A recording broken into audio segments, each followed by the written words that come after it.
You're watching Al Jazeera. We're bringing you live coverage of a statement that's being made by the Iranian Foreign Minister following a succession of attacks from both Israel and Iran against targets in each other's country. Let's listen in. Of a nuclear weapon, we believe so. It is our firm conviction not to possess a nuclear weapon. Yet those who are willing to deprive Iran from their right, from our right to possess a nuclear program for peaceful purposes, they have no right to do so. That's why we were engaged in rounds of negotiations with the United States of America. The sixth round of talks were supposed to be held in Oman, and we were prepared to provide the necessary assurances to the Americans. In the previous round of talks, the Americans presented a number of proposals which was not totally acceptable to us. We presented our response and our viewpoints, and we were supposed to present a counter-proposal on tomorrow's meeting. Our proposal could have opened doors for an all-out agreement with the Americans. This is a crystal clear matter. The Zionist entity is not willing to see us reaching an agreement or a diplomatic solution with the United States. That's why they initiated their belligerent offensive on Iran. As the negotiations on the nuclear dossier were going on, this is a living proof that the Zionist entity is against and opposed to any form of agreement we might reach with the Americans. If you recall, the same had occurred in the past. The Israeli Zionist entity carried out many assassinations in an attempt to undermine the ongoing negotiations. I recall very clearly in 2024, as we were negotiating the revival of nuclear file in Vienna, the Israelis initiated an attack on our enrichment facilities in Natanz. The power generator in this facility, together with a number of centrifusion devices, were destroyed. It was a difficult moment. It was the aim and design of the Zionist entity to undermine and to torpedo the ongoing negotiation. At that time, we announced that we are adamant to enrich uranium beyond 60%.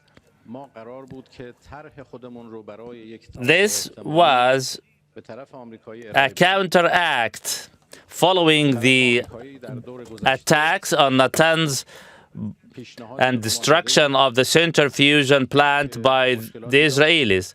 At that time, we replaced the centrifusion devices with more powerful ones. Again, all was meant by the Israelis in order to undermine the ongoing negotiations with the United States. At that time, the Americans endorsed our measure. Over the past 2 days, we received the American message. They claim they are not going to get involved in the ongoing fight. Yet, we do not accept these statements. We have living proof that the Americans are providing assistance to the Israeli enemy. It was better for the Americans to speak out candidly rather than sending out false messages. I hope the American administration will step out and make their position clear. I hope the United States administration will condemn the Israeli attack on the nuclear facilities. And in order to prove their goodwill with respect to the nuclear facilities, the American administration should condemn the Israeli attacks on Iran's peaceful nuclear facilities in order to steer themselves away from the battlefield. Once again, I reiterate, the international community must pay closer attention to this matter, to stand up to the crimes committed by the Zionist entity, as Israel has crossed all the red lines, all the international laws, norms, or practices. This is the best way to restore peace and stability in the region and the whole world. Thank you for your attendance and for listening. And I request the representatives of the media to leave. And if any of the diplomats and ambassadors are willing to raise any questions, I'm willing and prepared to answer.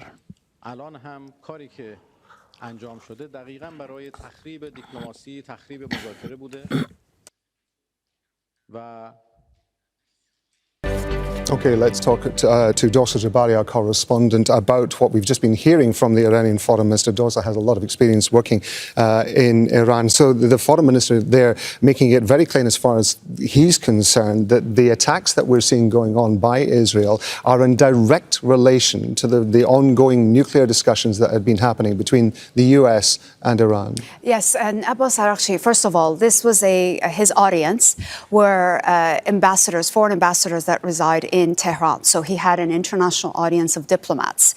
And he said that it's very important for them to take his message back to their governments. This was first and foremost, and to ensure that Iran's message is relayed to the US government through them as well. He said that the attacks we're seeing now, first, they have not been condemned by the United States. He did say, interestingly, in the past 2 days, Iran has received direct messages through channels from the United States government reiterating that the US had no involvement in these attacks. And his response is, well, we basically don't believe that to be true, that Israel's actions would not have been possible without the United States green light. He said it is extremely important now, before things spiral and get out of control, diplomacy has to be applied. And it is up to the US government to step in and stop Israel from carrying out what he called were violations, blatant violations of international law. He said that, look, Israel has always been against Iran reaching any kind of an agreement with the United States and Western powers when it comes to its nuclear program. And Israel has done everything within its power since as early as 2006. There has been at least half a dozen nuclear scientists assassinated in Iran between 2010 and 2023. And he said, this is unacceptable. And as a result of these actions taken by Israel, Iran has chosen to advance its nuclear program in direct response to these threats. Therefore, we are here now with our nuclear program, and the United States and Iran were discussing a way to reach an agreement. We were on our way to a final agreement when Israel decided to launch these attacks, essentially using bombs to kill diplomacy. And that is what he's reiterating here. This is the first time we have seen any Iranian official speak live in Iran, other than the Supreme Leader delivering a message on Friday.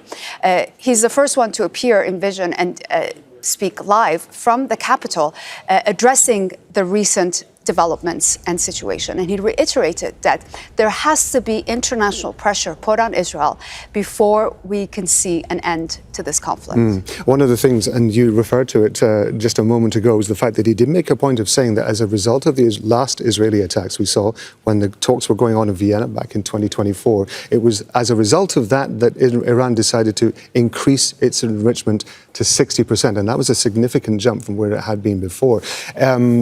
there are going to be concerns, aren't there, of course, that Iran, as a result of the attacks that Israel's been carried out, may choose to enrich further. And that would change the whole dynamic, not only, of course, in terms of the situation within the Gulf region, within the world, but also in terms of the nuclear negotiations and the leverage that that might give Iran. Well, certainly. Look, Iran's nuclear program started out with about 3 to 4% enrichment capabilities in the early 2000s. And we saw them increase to 20% during the President Ahmadinejad era. And then from 20%, they went to 60%. And that jump was as a direct result, as the Foreign Minister Araghchi mentioned, of Israeli attacks on Natanz that was carried out. Not only did they advance the nuclear program as a result of the threats and attacks by Israel, they also took it underground. And the Natanz nuclear facility, which is the biggest of the 6 facilities in Iran, all of it was above ground, and it was exposed to these attacks by Israel. And after the attacks, over the past 2 years, they've decided to take most of it underground. So they are really looking towards ways to hide the nuclear program from plain sight, like the site in Fordow near Qom, that is also another facility that is enriching up to 60%. And it is these two facilities is where enrichment happens in Iran's nuclear program. That facility in Fordow is about 80 meters deep inside the mountains and underground. And the Iranians decided to do this in 2009 because they felt the threats from Israel were becoming more and more real. So they're saying, look, we are making sure our facilities are secure as a result of Israel. It doesn't have to be this way. Because the international community has been complacent in terms of reeling in Israel's actions, we are where we are right now. Dorsa, thank you very much indeed for breaking that down. I know we're going to be talking to you over the coming hours. For now, Dorsa Jabbari, thank you very much. Make sure to subscribe to our channel to get the latest news from Al Jazeera.